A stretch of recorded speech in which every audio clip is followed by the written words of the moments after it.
show you what's on the standard. We're starting off with shock report on debt, even as Uhuru goes for more.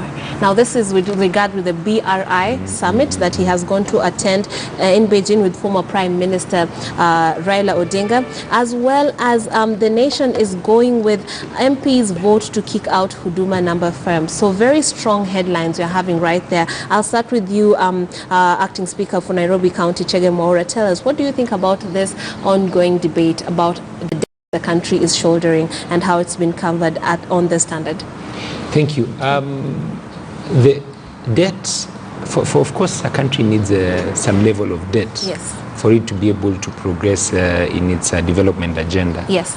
The question should be how much is that? How much is the cost of the debt to the country, and what is the accruing benefit that you're going to get, the justification for taking this money, and the time frame that you're going to start benefiting from the project, so that if it's an SGR project, immediately it's being rolled out, how long does it take for us to be able to repay, and the benefits to the country, how are they improving the economy? So I think we need somebody or a body that can be able to give us all those numbers, so that from the public, people can be able to judge that is this a debt worth taking, and if yes, how is it improving the general lives of Kenyans? Because at the end of the day, Kenyans want better services, they want better lives. How is the government trying to ensure that they get the best out of the debt that they're taking? Because when you look at the figures, I mean, you get shocked. But when you break them down, perhaps bring clarity to the electorate, maybe this could help with giving us the better understanding, so that we cannot be so jittery about this whole issue. Because when you're told we keep on taking debt and it's going to be our great-grandchildren who will pay for this railways and all these projects, it becomes a bit concerning to the electorate. Now they're breaking it down on the front page of the Standard, and they're telling us debt from our friends in billions. Now to the Netherlands, we have 0.4 billion. To Denmark, we have 1 billion. To Finland, 1.9 billion. The United States, 2.6 billion. Belgium, 8 billion. Italy, 15.6 billion. Germany, 35 billion. France, 62.6 billion. Japan, 104.7 billion. And of course, China being the largest, having 634.4 billion shillings debt.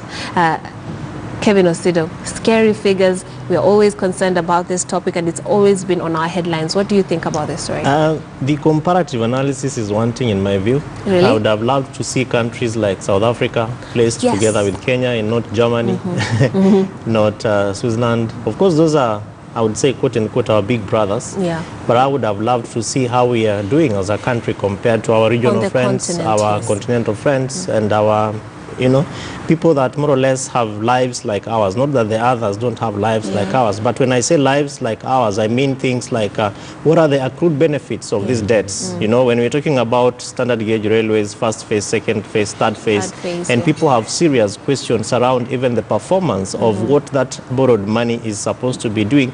So much so that when we talk about standard gauge railway from Mombasa, and now we are talking about Kisumu all the way, we need to be seeing how beneficial this is to the lives of the people, even that live around major towns in those railway lines. The second thing, in my view, is socio-economic benefits of the people, social welfare issues. We can't be comparing social welfare ratings of a country like Germany or a country like UK to Kenya. It's incomparable. Unfair, in my view. They are quite apart. When we talk about the manner in which we do our healthcare, the manner in which we do our infrastructure in this country, the manner in which we do our education, our food security issues, job employment opportunities for the youth, we need to be seeing how beneficial these loans and these debts are insofar as responding to the closest needs of the people. The last thing in this is Article 4 of the Constitution, basic human rights, things like housing, things like food security, basic healthcare issues. We should be able to see counties, for example, looking at their devolved functions, responding to how these debts are also being are responsive to the needs of the people at that level. Because I am afraid to say that what we are seeing happening is national government is borrowing heavily and heftily at the national level, but county governments, and I'm happy that I'm happy that my friend, acting speaker for Nairobi City County, is here, and he probably can be able to share. And in most cases, our thoughts would more or less be similar, in the sense that what exactly a county is doing that can be able to galvanize citizen thoughts around the performance of these monies that we are borrowing, and how the citizens are feeling those monies at that level. Because otherwise the borrowing may continue, and we might not be able to touch the benefits. Actually, I'll pass that ball over to you. What do you think about it trickling down to the counties? You see, any debt, whether it's at the national and now at the county level, becomes the first charge to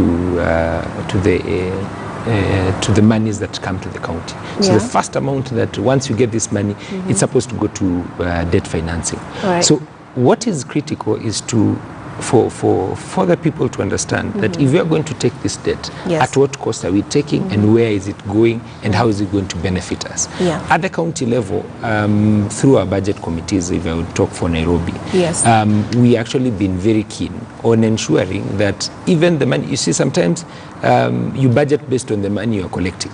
So sometimes the executive gives you, say, they were able to collect maybe 20-25 billion. But they give you a budget of about 35 billion. Okay. This balance, of course, is maybe going to be borrowed somewhere. Somewhere to fill. Now, where is it going to be borrowed from, and at what cost? That's the first question. Then secondly, once we've borrowed this money, how are we going to utilize it? Where are we pumping this money? Are we pumping it into capital projects that are again going to spur, so that we continue adding from our own source collection revenue kitty? Or is it for projects that are social in nature, yes, but are not going also to spur? So those are the key questions that legislatures at the county are actually grappling with, which I think also should be happening at the national level. So that if we are going to borrow whatever amount, where are we going to get it from, at what cost? If comparatively this cost of loan is expensive than the other, then there should be very good questions. Why? So that now, if you, even in your own simple personal accounts, if the bank A or bank B offers a different interest rate, you would go for the lower one. So why does it come when you're doing government business, we go for the highest, and we should be looking at, if Kenya is borrowing from China, a big chunk of that amount also needs to be in terms of grants, can you borrow this amount, and also can you get this kind of concessions, and can you also get technologies transfer, so that in the long run we also benefit. It shouldn't just be, the negotiators should not only look at the amounts, but should look at what also comes with it as a package, so the country benefits in the long run. And I believe also training for locals, so that when projects actually such as the SGR are wrapped up, they can take over and run them, and also create employment. I assume that is only fair. It's not too much to ask, and I hope that will be the future of such projects. True, and then very importantly, how long? What's the cost of how long are we repaying this, so that we are not told about our children and grandchildren? It should be like a business. Let's be told it's in 20 years we're going to be paying this amount, and it's at this interest, so that you will do a simple arithmetic, you're able to see is this amount worth taking? Exactly. And did you have any other options?